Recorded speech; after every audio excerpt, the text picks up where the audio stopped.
Nama Om Vishnupadaya Krishna Preshtaya Bhutale Srimate Bhaktivedanta Swami Niti Namane Namaste Saraswati Devi Gauravani Pracharine Nirvishesha Shunyavadi Paschat Deshatari.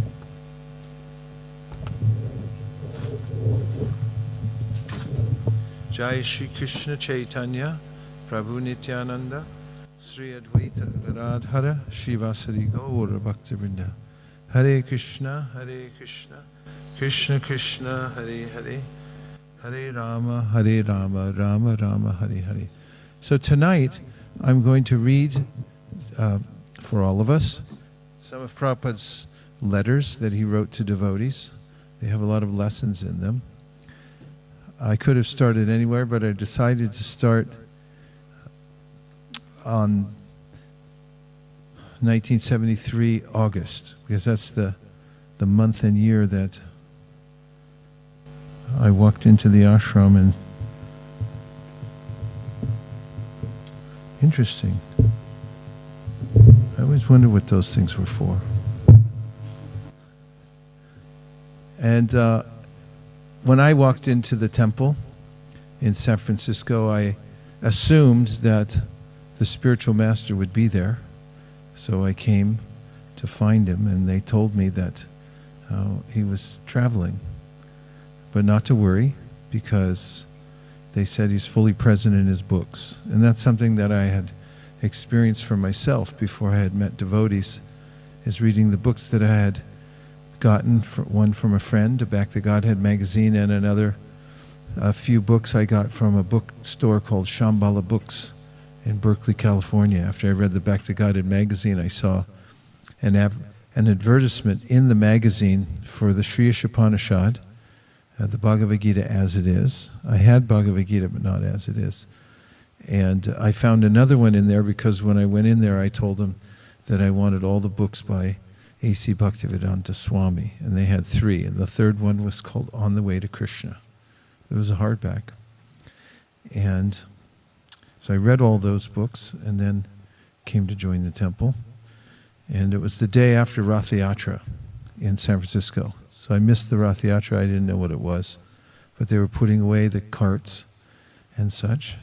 And as it turns out, Prabhupada wasn't present there. He was in Bhaktivedanta Manor, as it turns out. So, you have On the Way to Krishna. Wow, that's beautiful. You happen to carry that with you, or is that one you're distributing? That's a good idea. Somebody's out there waiting for it. Okay. So, okay, Prabhupada writes, My dear Janava Dasi, please accept my blessings. I beg to acknowledge receipt of your letter dated August 20th, 1973. You have written so many nice things in praise of me, but I think that my Guru Maharaj is great. I am not great, he is great. So sometimes by association of the great, one appears great, just like the sun is great heat and light. And by reflecting the greatness of the sun's light, and the moon in dead of night also appears great. But actually the moon is by nature dark and cold. But in association with sun, it has become accepted as great. This is the real position. So I thank you very much that you are appreciating my Guru Maharaj, who wanted to preach Krishna consciousness all over the world. He is so great. I hope this letter meets you in good health. Your ever well-wisher, A.C. Bhaktivedanta Swami. The next is a letter to Guru Das. My dear Guru Das, please accept my blessings. I beg to acknowledge receipt of your letter dated 23 July 1973, and I have noted the contents carefully. Yes, why not? You may write to the other temples and ask them to contribute something to the program. that is approved by me. I simply want to see that the work is going on vigorously, and the money shall not be used to pay bad bill. The money should simply be used for construction. Another thing is that my living quarters may be finished by this coming October, or at least habitable, so it may be used if I go to Vrindavan by Kartik Vrat. What about that front piece of land not yet in our possession? I hope this letter meets you well. Your ever well-wisher A.C. Bhaktivedanta Swami. P.S. I have received your letter of the 28th July, but have not yet received the photos under separate cover. Yeah, didn't open in Kartik. It opened in 1975. Ram Navami, 1975. Sometimes it takes a little longer than usual to get a construction project done, and also costs more money than one expected in the beginning. Kind of a rule of thumb. Also, the first letter is indicative of the mood of a devotee. In fact, Prabhupada expressed that same mood when I first met him, along with my dear friend Keshava Bharati, who was at that time a Grahasta. He and Jayananda Prabhu lived in an apartment that was a half a block from the San Francisco temple. They would paint the whole place, clean it from top to bottom, clean the place, paint it, and Prabhupada would stay there and they'd move out when he was there. And we went up and met Prabhupada, and when we were being introduced to him, Keshava Bharati, that time Keshava Bharati, now he's Keshava Bharati Swami, said to Prabhupada, "It is your mercy, Prabhupada." It was in context of Keshava Bharati had big scores on book distribution. And he said, it's your mercy, Prabhupada. It's all your mercy. And Prabhupada went, "It is not. It is the mercy of my Guru Maharaj." And Keshava Bharati Maharaj, when Prabhupada, I think I did it, I didn't do it completely right. He said, "It is not. It is not." And Keshava Bharati Maharaj was startled by that. He thought I made an offense. And then Prabhupada continued with, "It is the mercy of my Guru Maharaj."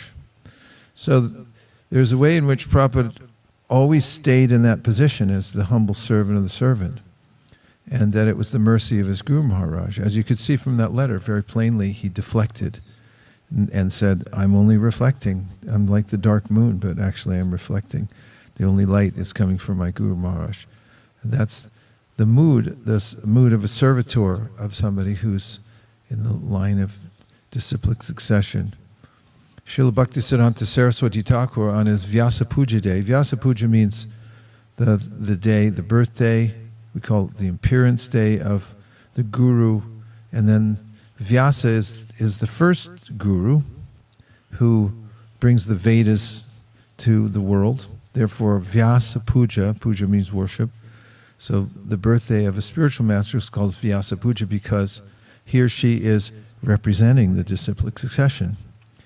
And on his Vyasa Puja day, Srila Bhaktisiddhanta Saraswati Thakur had given a talk in which he said that, what am I doing sitting on this big seat above everybody else here?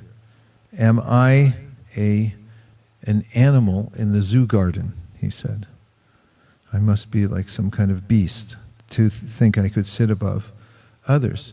Then he went on to explain that actually he's playing a role. He's following the order of Sri Chaitanya Mahaprabhu, who said to take the position of Guru and go everywhere and try to liberate people. So he said, he made the point that actual humility means to follow the order of the Supreme Personality of Godhead, not to artificially not take a responsible role when one can. So there's this way in which devotees consider themselves to be instruments, and when they're representing accurately the Guru Parampara, considering themselves the as Prabhupada said, like a postal peon who carries the letter, and maybe there may be money in it, there may be important paperwork, whatever it is, he just carries it to the destination and delivers it, and never considers this is mine, or that I have some exalted position. It's just that I'm carrying the message. Of course, Sakshat Daritoi Mastamasta Shastra, Prabhupada explained also that one who's taking that position should be respected because, well, and he gives the example like the viceroy. The viceroy would represent the king, because the king can't go anywhere, everywhere. And nowadays, like in America, we have the vice president. So if the president can't go, the vice president goes. Or the king had a viceroy who would go, and the viceroy wasn't the king, but representing the king, and would take all kinds of offerings that people would give, but it would be in a sealed box, taken back and given back to the king. And Prabhupada also gives the example, sometimes in a corporation, somebody's given power of attorney to come and sign a contract. And as far as the people are concerned, if the person comes from Toyota, that was the person who was deputed, that person has all the rights and privileges of Toyota. And if he or she signs the paperwork, then the deal is complete, because the representation is there and accurate. So this was an important, we can see from Prabhupada's letters, because they're demonstrative of this mood. Okay, next one. Take a few more and then take some reflections. This is a letter to Bhaktidas, who was my technically second temple president. We had one temple president, Bhutatma Prabhu, who just passed away recently. And after I joined, I went on traveling Sankirtan. And while we were on traveling Sankirtan, the temple presidency changed while we were on the road. So when we got back, we had a new temple president, Bhaktidas. And here's Prabhupada's letter to him. My dear Bhaktidas, please accept my blessings. I beg to acknowledge receipt of your letter dated 29 April 1973, and I've noted the contents very carefully. From your report, I can understand that you are very enthusiastic. I like also your idea of celebrating Govardhan Puja. This should be our program to attract the general mass of people. If we go on preaching vigorously, as we have been for another 25 years, then all these other so-called religions will disappear. After all, what do they have to offer? In the Christian religion, all we see is Christ's picture as he was crucified. So how people can be attracted to such a thing? There's no science, philosophy, music, art, prasadam. It is no wonder that the people are rejecting this nonsense. Not that Christ himself was nonsense, but those who are preaching in his name, they are nonsense because they do not follow even the simplest of his orders, thou shalt not kill. I have met so many Christians, and when I ask them why Christians are killing, they cannot answer. The first principle of spiritual life is nonviolence. They will say killing in this manner means actually murder, but accepting even this argument, it means that the society in which Christ was preaching were composed of murderers. So what kind of men were they? And practically, we see it is a fact that because they murdered Lord Jesus Christ. At any rate, there is nothing in the world that can compare with our movement of chanting and dancing. So chant and dance, and when you get tired, take prasadam. This is our actual solid preaching work all over the world. I have noted that you are collecting great amounts of money. Therefore, I humbly request you send 50% to India for the Vrindavan Building Fund. Don't spoil the money in any way. Simply utilize it for Krishna's purpose. I hope this letter meets you well. Your ever well-wisher, A.C. Bhaktivedanta Swami Prabhupada. Note below, money may be sent to the following account. Central Bank of India, Head Office, Bombay, ISKCON, Building Fund account number 9-381. Next letter is on 3rd August 1973 to Rameshwar in Los Angeles. My dear Rameshwar, please accept my blessings. I am in receipt of your letter dated July 29th, 1973, and have noted the contents with great pleasure. There is no doubt about it, to distribute books is our most important activity. The temple is a place not for eating and sleeping, but as a base from which we send out our soldiers to fight with Maya.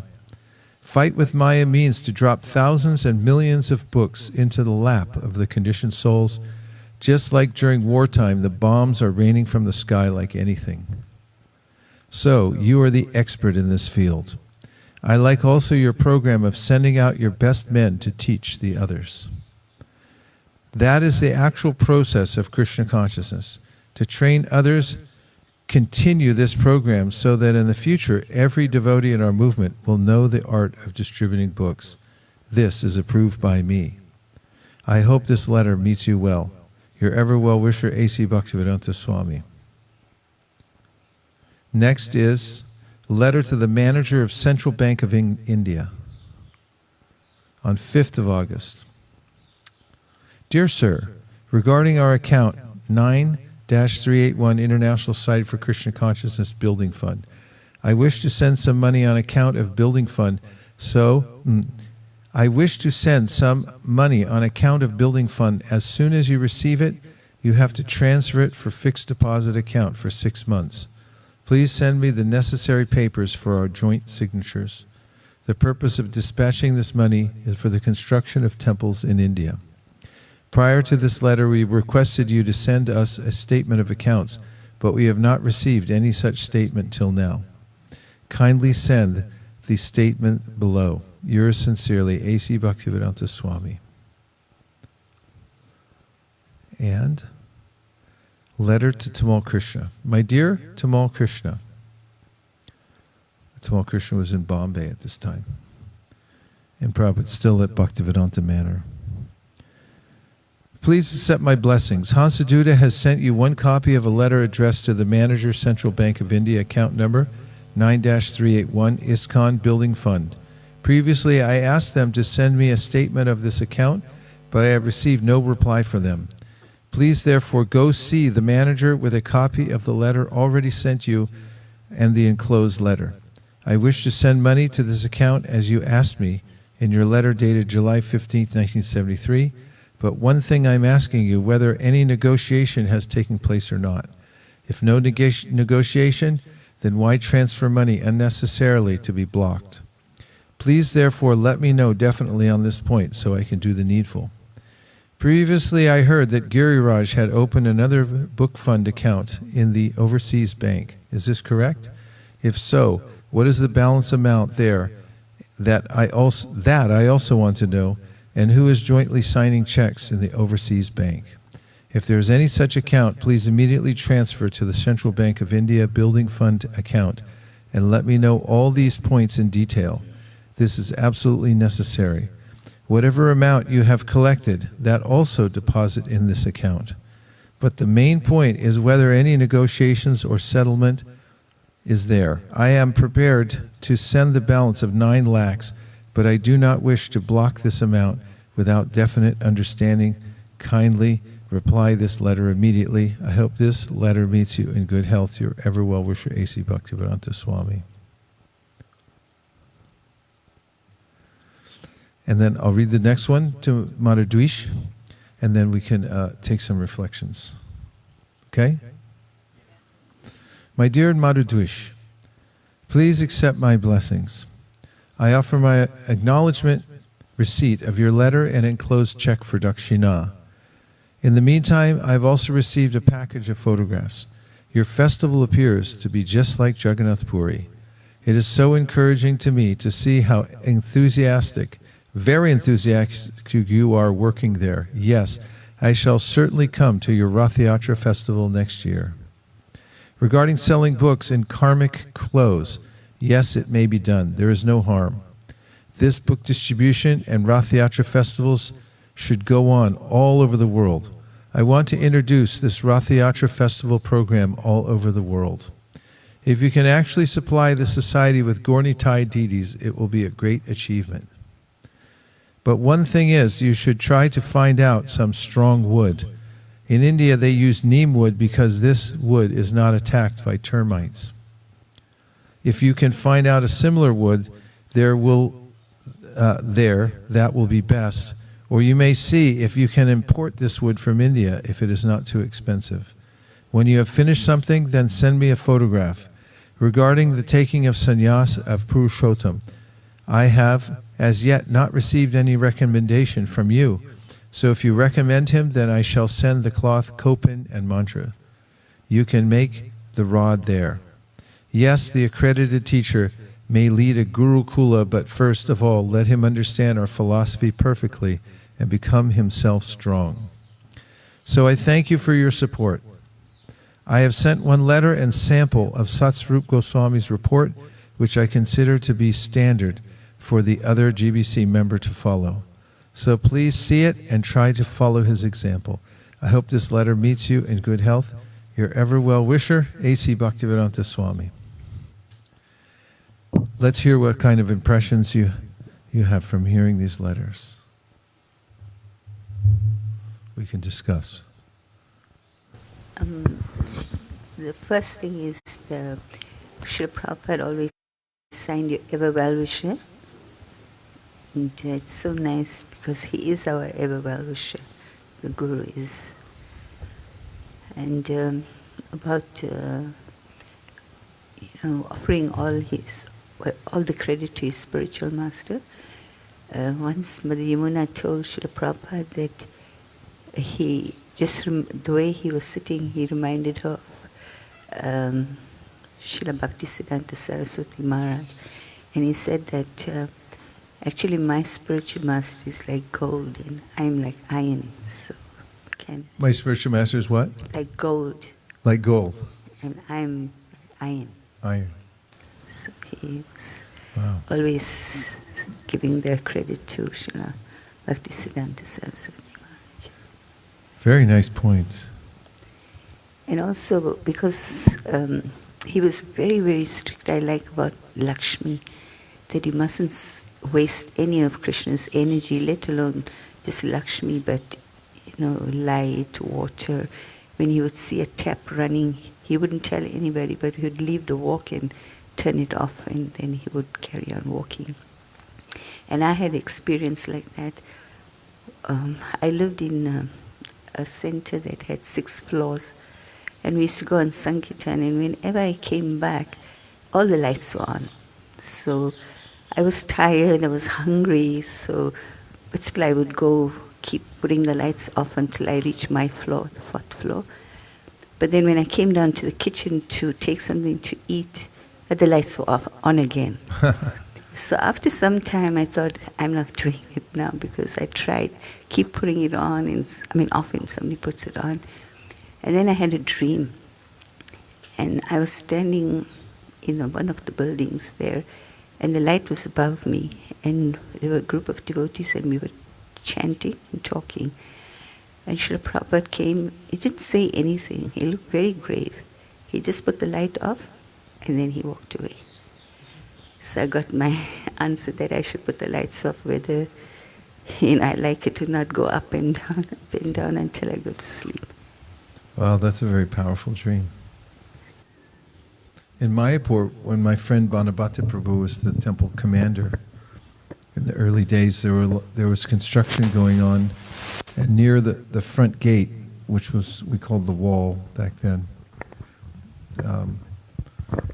there was some scaffolding, and there was one single light bulb that was blazing. It was practically the only light you could see on the whole campus. And to get across from Prabhupada's room to that place was a little bit of a trek. You had to go across the what was more or less a field back then that wasn't very developed in Mayapur. And so when Prabhupada looked out, and the sun was going down, and he saw that light was still blazing there, he told Bhānavata, go turn it off. So he had to go across the campus, climb up the scaffolding, and turn the light off. Prabhupada was very careful about conserving Krishna's energy, not wasting it. He kept accounts. You can even see on the Jaladuta in his diary that he accounted for every penny that he had, that he spent, that he had. Any other impressions from hearing some of these letters so far? Yes? Hare Krishna, Guru Maharaj, Pranam. In the first letter, Prabhupada is giving credit to his Guru Maharaj. So from this I learned that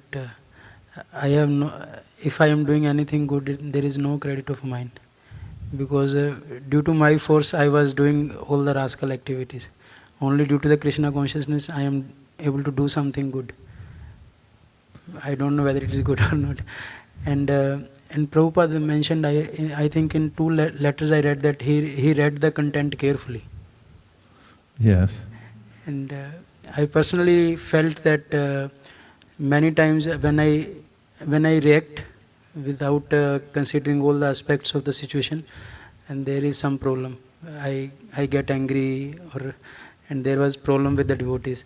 So after that I took counseling, and I started considering all the aspects of the situation, and I realized that giving some time to the situation, it saved a lot of time and regret after this anger and everything. To read carefully. Yeah, that's a good point. You can gloss over it and then make a decision. Everyone says, you didn't read the letter? I said the opposite. There could be so many mistakes made if it's not careful. Just the sheer volume of letters that Prabhupada wrote. It takes a while to write these letters. Mostly by this time you can see there's a note at the bottom that he's dictating them and somebody's writing them. Prabhupada, to save time, Prabhupada would oftentimes dictate the letters when he was getting massage. His secretary would be there, and Prabhupada needed massage to keep a circulation going, but then he would be hear the incoming, and then he would be speaking, and then somebody would be taking notation, write the letter, and then send it out. But there are hundreds. Brent, do you have a point? Yeah, Hare Krishna. Hare Krishna. I thought it was interesting that how he follows up on things. He doesn't just give instructions and then just hope for the best. Uh-huh. He followed up, and he followed up with the bank manager, he followed up with Tamal Krishna, he made sure that the resources were being used correctly. That's a good point. And it's, while listening to these letters in succession, and you find interspersed with personal encouragements to devotees, then there's a lot of practical correspondence where Prabhupada's opening, closing bank accounts, accounting for where devotees are and where the new center is going to be. It's amazing how he was able to keep all this going and still write all his books. And meanwhile, he was elderly and he was traveling, which is difficult in and of itself. Even if you're young, you end up in all kinds of places. And you just, I always like to say that when you're traveling, you get what you get. When you're home, you get what you want. But Prabhupada was always traveling. Right? I'm traveling right now, and I've got work to do back at home, and I'm following up with it, and it really kind of puts it in perspective. Like, I just want to be out there, doing what I'm doing here. Yeah. Nobody knows what I'm doing here, but there's still business to be done. So after a long day of having wonderful association here, I have to go write emails with slow internet connection, get all of that stuff done. I think it's inspiring. Yeah, nice case in point. Shambhakti. So Maharaj, I was just thinking how really Prabhupada dealt with the Lakshmi And in regards to that, I just recall your instruction or your class on Bhaktisiddhanta Saraswati's appearance day. You said that whole world is just a paraphernalia for doing your service for Krishna. So, I mean, Prabhupada was so careful in dealing with things, thinking that everything I can engage in Krishna service. And I just recall one pastime when he was coming to Vrindavan. One of the devotees says that he thought that when Prabhupada is coming to Vrindavan in the taxi, he was thinking, oh, Prabhupada is going to share something related to Radha Krishna's pastime. But as soon as he came to Vrindavan and the temple was building up, the very first thing he says, cement. So, so even for for a sack of cement, he engaged into Krishna service. He was so careful. So just thought of that. Yeah, nice points. Nice points. Okay, I'll read a couple more letters. We'll keep our ears tuned to Prabhupada's mood. Yes, from the archives in North Carolina, there's a bound. Yeah. Actually, I'm not sure if those are still in print. We can check with the archives. The Bhaktivedanta archives are the ones who printed it originally, and I'm not sure if they're still available. And one thing it was, actually it's kind of an interesting point, is that was, Prabhupada indicated in a couple of places that it's not necessarily that we should publish everything he said. There's this kind of back and forth about this, there has been over the years. It was like, well, Prabhupada said it, therefore it's perfect. Well, okay, no doubt. But there are certain things he mentioned that we should perhaps have discretion about at certain times. And because some of them were more internal. So I know in like some of the letters, there may be internal dealings that it requires some research to see, what's best to publish. I believe that's one of the reasons that the archives may not have republished the books, because there were the books of letters, because there's some discrepancy, or at least some ongoing discussion about whether every single letter should be published or not. Of course, there are. Yes? Shalmahini's there. Well, that's big news. She offers her obeisances, Hare all Krishna. glories to Prabhupada. I really appreciated how Srila Prabhupada was investing so much energy in training the leaders. I especially noted how Prabhupada shared the, quote, report prepared by Satsvarup Maharaj for others to follow. Yes. Also, he mentioned to Rameshwar, in one of the earlier letters I read tonight, that this is my program, that you should go out and train the others. Those who are experienced should train the others. He wanted everyone to go out. In fact, Rameshwar started the first party that I joined after San Francisco. They had sent me to Chicago because there was a party formed there under Prabhupada's direction of devotees who would learn the art of book distribution and then go everywhere and teach everybody else. Rameshwar Prabhu had this brainstorm based on what Prabhupada had said, and partly that's what Rameshwar was reacting to, was Prabhupada saying, this is our program, have the devotees go out and train the others. So that was also the mood of Chaitanya Mahaprabhu in cleaning the Gudicha temple. There were hundreds of devotees bringing water pots, and then they were working together in the Gudicha temple to clean the straw and dust and leaves, and then the smaller particles they cleaned 3 times, and then they cleaned outside so no dust would come back in. And while they were cleaning, of course, Chaitanya Mahaprabhu collected the biggest pile of straw and dust and so forth.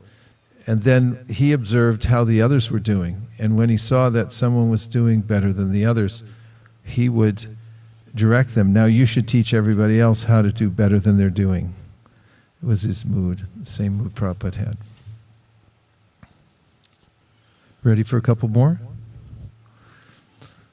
Letter to Bhutatma. He was my first temple president. San Francisco. My dear Bhutatma, please accept my blessings. I beg to acknowledge receipt of your letter and enclosed photographs of the Rath Yatra festival. If we introduce this festival in all big cities of the world alongside with book distribution, then in no time we will conquer the whole world. Yes, certainly I shall come to your festival next year. Thank you. And he did. By your recommendation, I have chanted upon the enclosed sacred thread and agreed to accept the devotee Jambavan Das Brahmachari for second initiation. Becomes twice born. He becomes twice born, or Brahman. The qualifications of a Brahmana are listed in the 18th chapter, verse 42 of the Bhagavad Gita.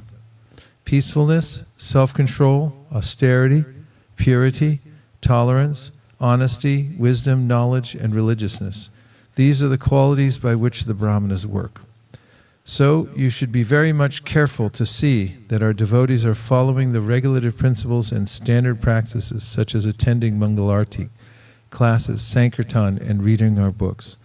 We want to create some men who can give guidance to the human society because at the present moment the society is without any intelligent head, namely Brahmins. Therefore the whole world is confused for want of real guidance in the matter of ultimate goal of life. They have taken sense gratification as the ultimate goal, and therefore everyone is frustrated because the living entity has nothing to do with the temporary material senses. The senses will never be satisfied. Krishna must be satisfied, and the living entity, as eternal part and parcel of the Supreme, is automatically satisfied. So the Brahmins are supposed to serve the whole society by distributing this important information. Please help me in this way, and Krishna will bless you. I hope this letter finds you well. Your ever well-wisher, A.C. Bhaktivedanta Swami.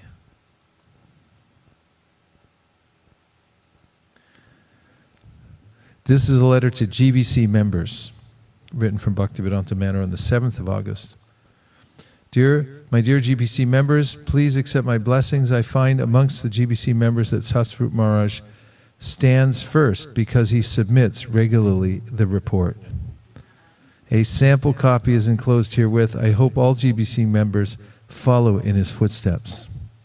I hope this letter meets you all in good health. Your ever well-wisher, A.C. Bhaktivedanta Swami Prabhupada. Carbon copy, all GBC members.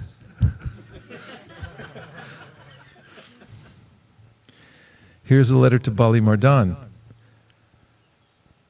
who is in New York. My dear Bali Mardan, please accept my blessings. I beg to acknowledge receipt of your books, which I find very nice. Actually, this book production is most important, and you have pleased me very much. Just go on and flood the world with these Krishna books. I hope this letter meets you well. Your ever well-wisher, A.C. Bhaktivedanta Swami. P.S. Has Mukunda done any business?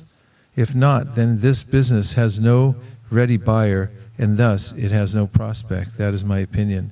I understand that you are coming during the Janmashtami festival here at this place. A.C. Bhaktivedanta Swami. Letter to Kirtanananda. My dear Kirtanananda, please accept my blessings. I beg to acknowledge receipt of your telegram from New York. Quote, festival extended per letter. Expect your grace. 23rd. Send details. Here Shyamasundar has arranged a gorgeous festival beginning 21st till 27th August. Just see the program. August 21st, Chief Guest, Indian High Commissioner. August 22nd, Chief Guest, George Harrison. August 23rd, Ecumenical Day, Chief Guest, Malcolm Muggeridge, and representatives from all faiths. August 24th, Young People's Day, advertised 4 days before the event on all young people's programs on BBC Radio. At least 5,000 young people expected to come. August 25th, Businessman's Day, Chief Guest Mr. Toyoto and Byron Rothschild. August 26th, Neighbors Day, Chief Guest Graham Hill. August 27th, Intellectuals Day, Chief Guest Dr. Wayne William Burroughs, Professor Alistair Hardy. So please excuse me because I shall not be able to come there. When I return to America, I will come there. I hope this letter meets you well. Your ever well-wisher, A.C. Bhaktivedanta Swami. Letter to Mahamsa. My dear Mahamsa, please accept my blessings. I am due receipt of your letter dated 2nd August 1973 with enclosures and noted the contents carefully. Shriman Panalal Piti and Shriman Shishu are quite right when they say that the clause number 5 in the deed must be omitted. Tamal Krishna is not right. He says that we can always prove in the courts that whatever we do is in accordance with the rules and regulations of our society. But that clause number 5 will remain a pinprick in the whole arrangement. The Hyderabad caste Brahmanas came to fight with me on the issue that Brahmanas are made by birth, but we do not follow this principle. Therefore, now, if we accept this defective donation and later on this question is raised, that we are getting the deity worship maintained by Europeans and Americans who are not born in Brahmin families, there will be a great litigation on this issue, and it may be judgment is against us. Then what will we do? We have to invest lakhs of rupees on this temple construction, and if later on this is if later on this is canceled, as you write distinctly, quote, the deed of trust shall stand as canceled, and the property hereby conveyed in trust shall revert back to the author of the trust. So you think we are going to take such a risk? Suppose it is going to be reverted to the author of the trust, which means he gets the property worth lakhs of rupees invested by us. Tamal Krishna has no sense that he wants to settle up the things in court as he has done in our Bombay affairs. Unnecessarily, he has canceled our sales agreement with Mrs. Nair, and we are suffering so much litigation. So he has not gained any experience what is the meaning of going to court. Therefore, I cannot agree with him that we shall prove in court that we are doing all right. We do not want to keep any clause in the deed of gift which will generate a sort of litigation with the, and there was an indistinct blank in the future. The trust gift must be unconditional. So Sri Panalal Peti is right, and I agree with him. When I was in India, Tamal Krishna said that the draft deed would be first accepted by Panalal Piti, and then he would get it confirmed by our lawyer in Bombay. But I do not know why by talking on telephone you should decide such an important transaction. I hope either you or Tamal Krishna should not act anything in this connection without consulting our friends like Panalal Piti, and finally approved by me. So 1 lakh of rupees, which I promised to pay first in the beginning of this construction, that promise stands good, and I shall immediately pay 1 lakh of rupees for construction as soon as the deed is finally executed. I hope this meets you in good health. In the book that Giriraj Maharaj published not so long ago called I'll Build You a Temple, there's, in chronological order, the history of the building of the Hare Krishna Land Juhu project, and Prabhupada is not reticent about taking up the details of legal matters for the sake of Krishna. This is also exemplified by Srila Jiva Goswami.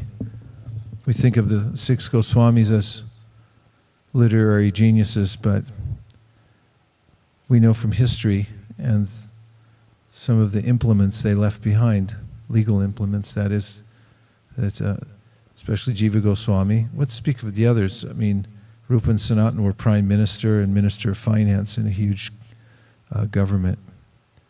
That Jiva Goswami had developed a will and last will and testament, which was, some people say, a precedent setting at that time. And he also did a lot of legal work to protect the temples that his uncles had built. So devotees take the principle of yukta vairagya, anasaktaksa vishayan yatarham upayunjita nirbandha krishna sambandhe yuktam vairagya muchite prapanchikatya buddhya hari sambandhi vastini mumukshavi prityago vairagyam bhalgukachite. that the devotees engage everything in Krishna service. And they're not hesitant to involve themselves in legal matters or financial matters and the details of those in order to promote Krishna's service and expand, for instance, the Sankirtan movement around the world. So these letters are examples of that. Prabhupada was deep into the details and very much aware of what might work and what might not work. Also, I'd point out that even in modern day ISKCON, these sorts of dealings are pretty much constant.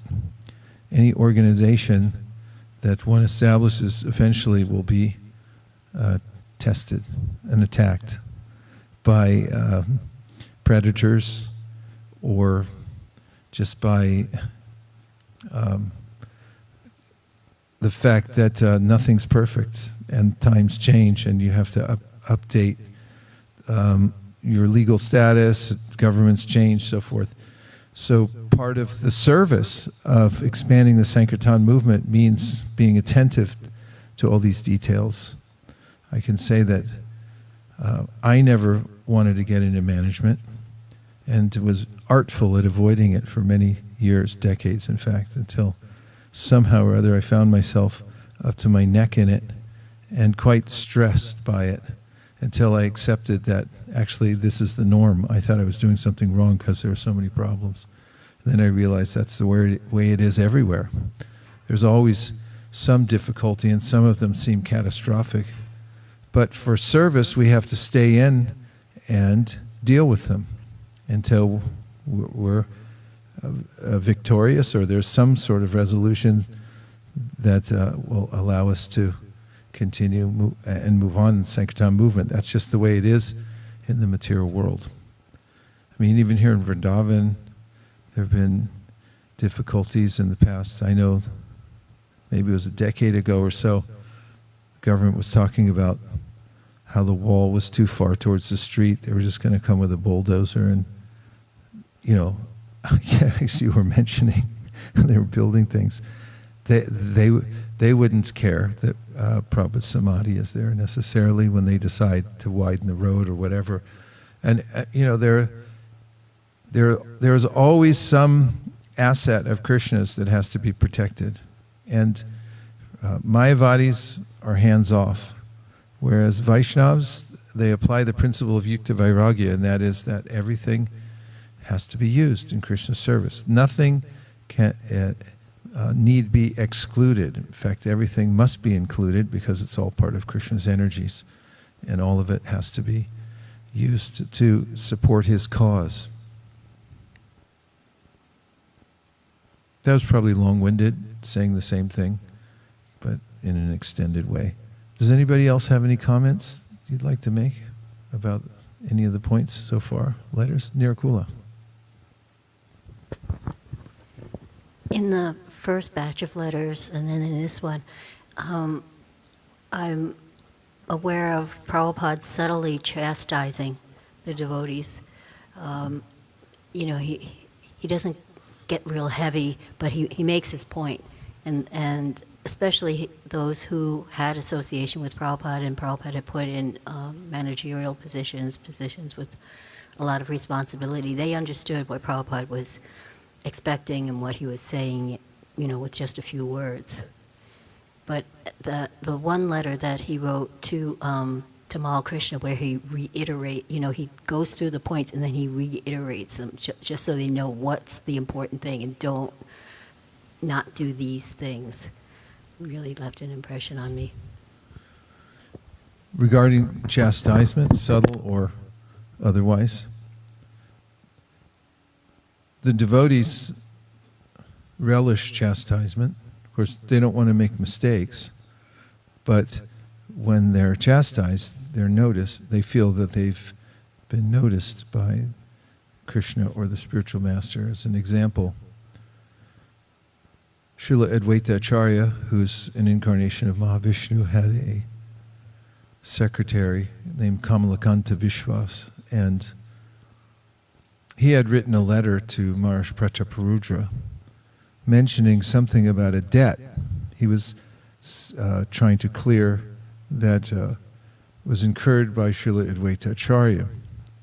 And the author of Chaitanya Charitamrita, Krishnas Kaviraj Goswami, says somehow or other that letter ended up in the hands of Sri Chaitanya Mahaprabhu. And when he read it, he became angry at this Kamalakanta, and he said, he's a materialistically minded person. He doesn't understand anything. How could Advaita Acharya have a debt? He's an incarnation of Mahavishnu. And he chastised him and said, tell him he can't come here anymore. And when Advaita Acharya found out about it, he said, why you've favored him and not me? You've seen fit to chastise him, but not me. So the devotees appreciate when they receive some chastisement by the Supreme Personality of Godhead. By the way, Kamalakanta was forgiven by Chaitanya Mahaprabhu, forgave him, and it was rectified. But the point is there about the ways that devotees are hoping to be noticed by the Supreme Personality of Godhead. So one point is that with his leaders, from whom he expected much, he oftentimes became a little heavy. He was training them. And also, he had all kinds of leaders, and some of them were willful. And he knew it. That's part of the reason that they were effective. But he had to channel that willfulness so that they were careful to use it in Krishna's service. Any other points? Yeah. Hare Krishna Guru Maharaj. I was just thinking that Srila Prabhupada practically managed the entire society just through his letters. Yeah. Thousands of them. And now we have so many means of communication, and it's still such a challenge. Yeah. I think about that sometimes. I mean, maybe it was better just by letters. Because there's too many apps through which messages come. And if it's just letters all the time, you know what to expect. And there's also a little gap, too. I always notice in writing letters, I mean, it's happened that I wrote a letter, and then, of course, you got to wait till daylight to go send it. And then by the next day, it's like, nah, I don't think I'll send that. Whereas with emails, like, oops, I think I just sent that. I don't think I should have. But it's too late. Once it's done, it's done. It's not necessarily a huge improvement. But, I mean, the fact that Prabhupada was so attentive to correspondence, everybody got a response. And that's really amazing, because Prabhupada considered everybody's contribution to be important. And no detail was too small for Prabhupada to attend to it. Last one? Yeah? I was just appreciating how Prabhupada was always thinking big, actually. Even when he was talking about the Rath Yatra festival, I was saying, we can expand this all over the world, you can send it. So Prabhupada always thought about how he could expand and increase it as much as possible. I pointed out when we were in Prabhupada's room the other day, in one of the glass cases, one of my favorite pieces in the museum is a tiny little book, a notebook that Prabhupada wrote in. It was just palm size, and the pencil that he used to write it is there, and then the points that he made, and some of they were about thinking big also, having the queen become a devotee, stopping all, pardon? 500 foreigners should become permanent citizens, all meetings should be stopped. I mean, these were brainstorms Prabhupada was having as he wrote in his little book.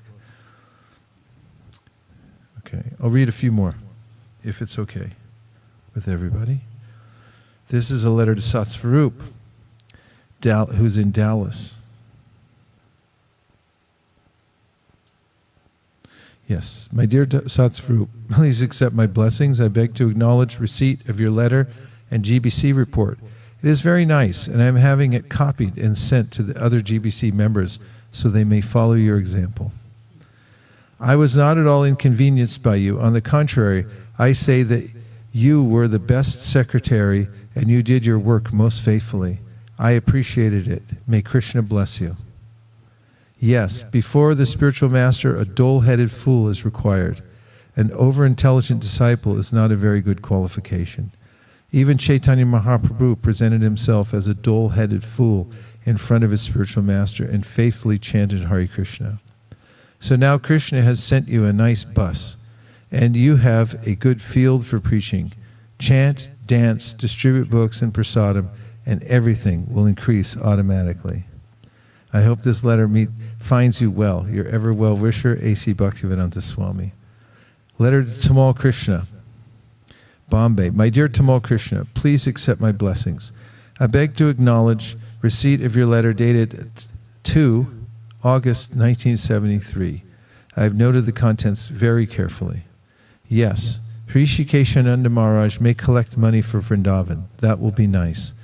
But I notice that you are to collect 1 lakh only. How is that?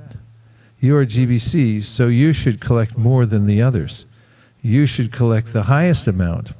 One thing is that the Hyderabad scheme is hazy, so that collection may be spent for Vrindavan. I'll read that more accurately, I think. One thing is that the Hyderabad scheme is hazy, so that collection may be spent for Vrindavan. See the correspondence with Mahamsa above. Yes, your idea to install Krishna Balaram first is all right. It would be nice if all the deities can be installed at the same time, but if it is not possible, then installation of Krishna and Balaram is all right. I am very pleased to note that in Delhi, they are doing the life membership program. Previously, I suggested this to Madhavananda, and now he is doing it. That's nice. I also was meeting big government officials and distributing my Back to Godhead in that way. At that time, there were no books. I have already written to you in my letter dated July 20th, 1973, that I will dispatch the 9 lakhs if negotiations are fruitful. See enclosed letter. You show 3 lakhs, and I shall show 9 lakhs. Yes, I have received the bank statements from CBI. I shall talk of this thing later. Out of 150,000 rupees, you have repaid only 27,000 rupees. You have to complete this immediately, so 3 lakhs will be shown from Gowala Tank branch and 9 lakhs from CBI head office. So whatever money you collect, use it to fill up this blank. You fill up the 50,000 rupees and I shall show the balance of 9 lakhs in the CBI head office. So pay immediately another 30,000 rupees and free the second 500,000 rupees. The collections from your part meant for Vrindavan may be sent later because the construction is going on there. First of all, fill up if you are serious about negotiations. I have met Mr. Theramy in Zurich, and he is a nice gentleman. He will pay as promised, so keep him satisfied. Observe many festivals. That will keep both public and devotees alive. Temple means festivals, and festivals means chanting and distribution of prasadam. Regarding Hyderabad, I've got the draft and letter, and the reply is sent to Mahamsa and you. If you have got a copy, then you ask Mr. Vakil that the clause number 5 shall be omitted. You cannot go to Hyderabad unless approved by me. You will understand everything from the enclosed letter. But I am happy to know that the preaching is going on. Above all, our preaching must go on. If we do not get that land, then we may purchase some other land. That is not a very difficult thing, but preaching is our real business. If Mr. Nair's solicitors are serious, then we can show bank reference by 25th August 1973. Gargamuni told me that he collected 50,000 rupees, of which the major portion was spent to pay for bills that Madhavananda left unpaid. If this is a fact, then it is most dangerous. Let me know. Gargamuni is sending you reports, but you have not received this report? I hope this letter meets you in good health. Your ever well-wisher, A.C. Bhaktivedanta Swami. You could also discern from these correspondences how much trust Prabhupada put in his leaders and how much they were doing. They were fully engaged, 24/7. I mean, most of the members, practically all, in the beginning days were full-time devotees. That's all they were doing, was working to expand the Sankirtan movement. If there were a few exceptions of people who had professional jobs and were part of the movement, they were seen as anomalies at the time. Not that there was anything wrong with it, obviously, but it was a different dynamic at that time. And then, as most things do, there's trends and things change over time, and we have to adapt to it. Okay, any last points? Yes. I was just remembering how, recently with Tamal Krishna Maharaj's disappearance day was celebrated. I was just thinking how much Prabhupada actually trusted him and how much responsibility he took for serving him. I was just remembering one incident where once Prabhupada asked that, you have to pay me like some Lakshmi, he said, like 60,000 or something. And he told, yes, Prabhupada, and he just gave a blank check saying, Prabhupada, after 3 months, you can withdraw the money. Like something like that. So I was just appreciating how much he surrendered. And then after he came out, he was like kind of thinking, how he would do it, and just thinking about it. Yes. That's, the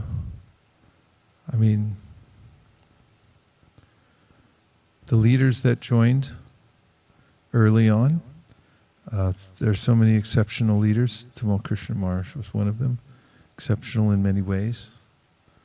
One of them is their sheer determination to please Prabhupada.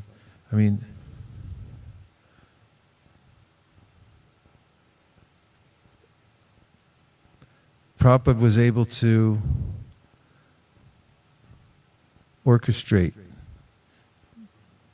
the Sankirtan movement and management using the talents and sometimes very raw energy of the various kinds of devotees who joined. And as usual, there are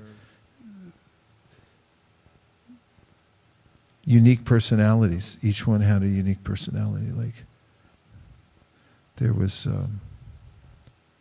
Satsvarup Maharaj, was apparently very different from Tamal Krishna Maharaj. Had Guru Kripa Maharaj, who was quite motivated to please Prabhupada. And Prabhupada expertly engaged everybody together to noticing their different natures and encouraging them to advance in Krishna consciousness and also to cooperate to expand the Sankirtan movement. Okay, so let's have a little kirtan, because tonight's a slightly earlier night, so everyone can get a little extra rest.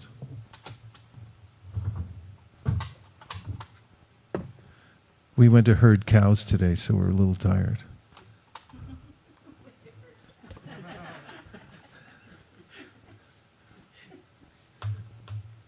Didn't we? Sure. We fed them. So we have just a couple minutes left for any reflections from your day or from being in the Dham, or any thoughts that you had today that motivated you or that you were grappling with, or anything else you want to say. Sharing means caring. Atri Rishi Prabhu. Hare Krishna Guru Maharaj, Dandavat Pranam. I And I was totally ecstatic this morning to have the presence of Guru Maharaj and Guru Ma at Nikunj Farm today. And the cows are overly ecstatic as well to have the presence there. And like you said, we herded them and they herd us. So, but reflecting on some of Prabhupada's letters to various devotees in his management skills, I think he was an exemplary manager. As I have faced so many of these issues in doing these little minute things. I'm doing maybe 1/100th of what Prabhupada was managing. And we have so many more difficulties these days with so much more facility available. Prabhupada was managing so many bank accounts and transfers of funds and that. And I get to see all that, and I get to stress out about all that, wondering where the money is, why this party saying they've sent it and it's not received. You were able to see those things immediately nowadays. And Prabhupada had to wait many, many months sometimes for these letters to come to, fall back and see where are the funds, what's happening. And unfortunately, there was no one that he could have as like a vice president or he's a CFO, basically to manage international organizations such as ISKCON. So he was, I bow to him thousands of times to his skills that he had as a manager. It's such an amazement. Yeah, it's nice to hear from your perspective, Atri Rishi Prabhu, because you do so much business and organizing projects and so forth. And you can truly appreciate, the matter. That was beautiful. Thank you. Yes.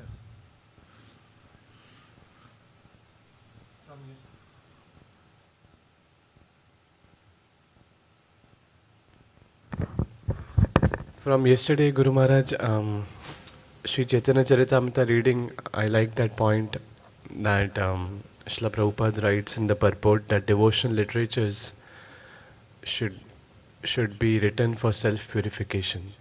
And at one place he he said that the qualification is that the author should be the servant of Krishna and Vaishnavas. And I was also connecting that parallel that you performed some yajnas for donors in Sankirtan movement, and you told us that we'll do yajnas for their benefit, but also for our own benefit. Yeah, that's always the mood, is that we're doing whatever we do as self-purification and for service. Otherwise, puja, labha, and pratishta, fame, adoration, distinction, are drops of contamination that spoil our consciousness. So we're fortunate to have this example of pure devotees, Prabhupada, the 6 Goswamis, etc., have set the mood that the only perfection in life is to have completely unmotivated and uninterrupted service to Krishna. That's the standard of the Srimad Bhagavatam, which starts by saying, Dharma projita kaitava tra paramo nirmatsaranam satam. This is for non-envious people, this book, and it also rejects all kinds of cheating. And cheating is defined as doing something to advance one's own sense gratification rather than simply please Krishna. Interesting point also about how all of the Bhagavatam and the prayers in the Bhagavatam point towards how the perfection of life is to please Krishna. And my point is that there's, if you notice what Krishna's qualities are, he's the source of all good qualities. And he has them fully, and they're unalloyed. In other words, they are completely pure. And therefore, to please Krishna means that our endeavors must also have that quality, the same qualities he has. If Krishna is pleased, then it must have been good, because he only appreciates things that are done on that topmost level. And if anybody else is pleased and Krishna's not pleased, then it means we haven't reached that standard. Yes, Shama Bhakti. So I had just one realization from this morning. I went to Mangal Arati, so it's very crowded. Sometimes you've been pushed at the back and you cannot even see the deities. So I was just thinking today that when you don't get to see the deity even for a second, like most of the time you can see, but sometimes someone will come in between, you feel very disappointed.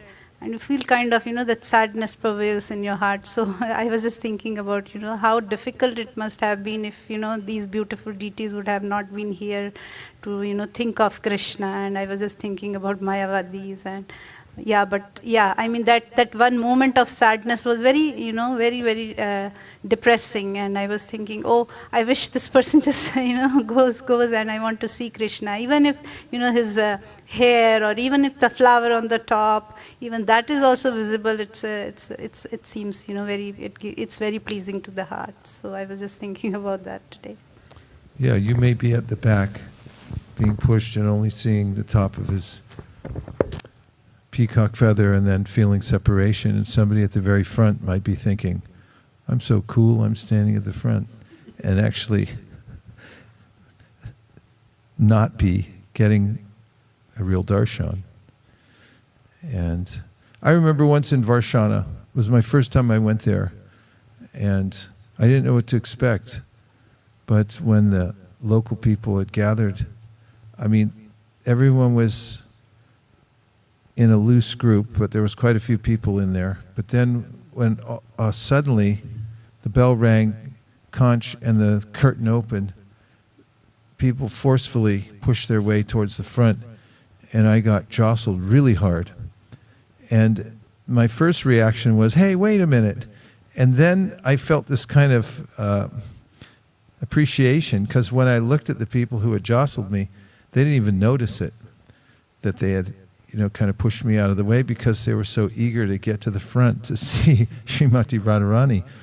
And then I started thinking, like, I don't really belong here. These people actually have real enthusiasm.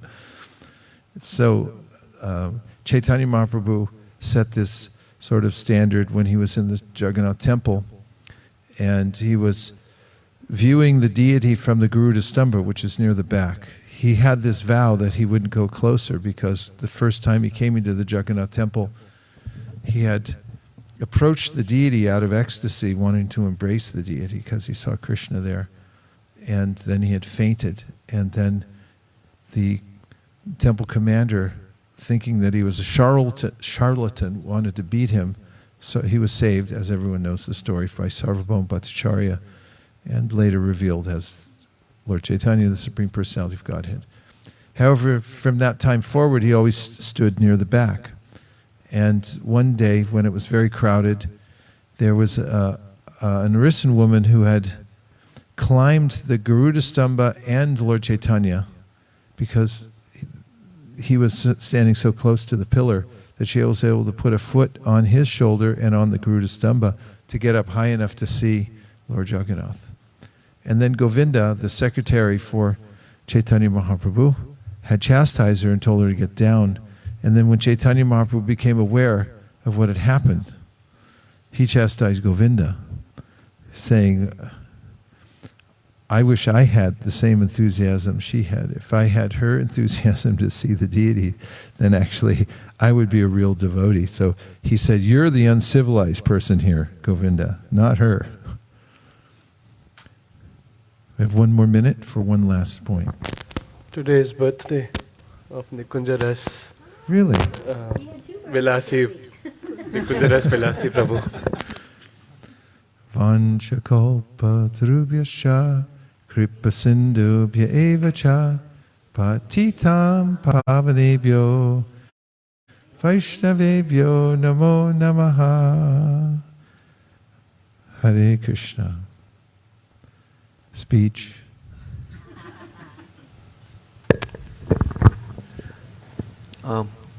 Just one thing, Guru Maharaj. I was just thinking when you were reading the letters that Krishna has made it so easy for us to, an easy way to be humble, which is just don't take any credit and just pass it to the Guru. And just remembering that just makes all the difference. Because I find myself as someone very proud and very difficult to give credit to anyone, but it's just a simple formula. And that's what Prabhupada did. And so, yeah. Yeah, it's an important technique, perhaps. One thing stuck in my mind a long time ago that Radhanath Maharaj told me. He said, if you take credit for something you didn't do, later on you'll get blamed for something you didn't do. That's karma. So better just don't take credit. Of course, there are, even Yukta Vairagya extends to this because, as we know, Prabhupada was careful to be named as the founder Acharya of ISKCON because that was important. There had to be, he had to hold the center in order for an organization like this to survive. He had seen it in the Gaudiya Math that it went off in different directions. So he established very strongly his position as the founder Acharya. And someone might say, well, you know, why are you taking credit? Of course, he deserves the credit, but the fact is that that's service. At some point, someone may have to stand up for the position so that one can serve the group. Thank you very much, everyone, for coming to the hearing chanting session. And we are advised by Srila Rupa Goswami, Tannabha Rupa Charitadi Sukirtananu Smrityo Karmena Rasaram Manasi Niyoja Tishtan Vraje Tananuragi Jananugami Kalam Nayed Akilam Mityupadesha Saram. His essence of all advice is keep the transcendental vibration going. And for those who can't hear and chant 24 hours a day, the advice of the acharyas, headed by Srila Rupa Goswami, Vishwanath Chakravarti Thakur, and Jiva Goswami, is that at least once a day you should have an intensive hearing and chanting process. Don't miss one day. It's important to have 365 or 366 during the leap years. Keshav, for the close. You've got 10 seconds for a question. Just kidding. Go ahead. You were saying that if someone, did you say that if someone takes credit for that, takes credit for something they did do, then... Didn't do. Oh, okay. Like if somebody said, oh, you know, you gave, you know, $10,000 or something like that, and you didn't, and then you go like, yeah, okay, great. And then, you know, 10 years later, you're sitting there and someone accuses you of stealing $10,000. And it's all in the papers and everything like that. So that's like karma, because you took credit and then now you got blamed. Does that make more sense? Pardon me? Oh, worse, the IRS plus penalties.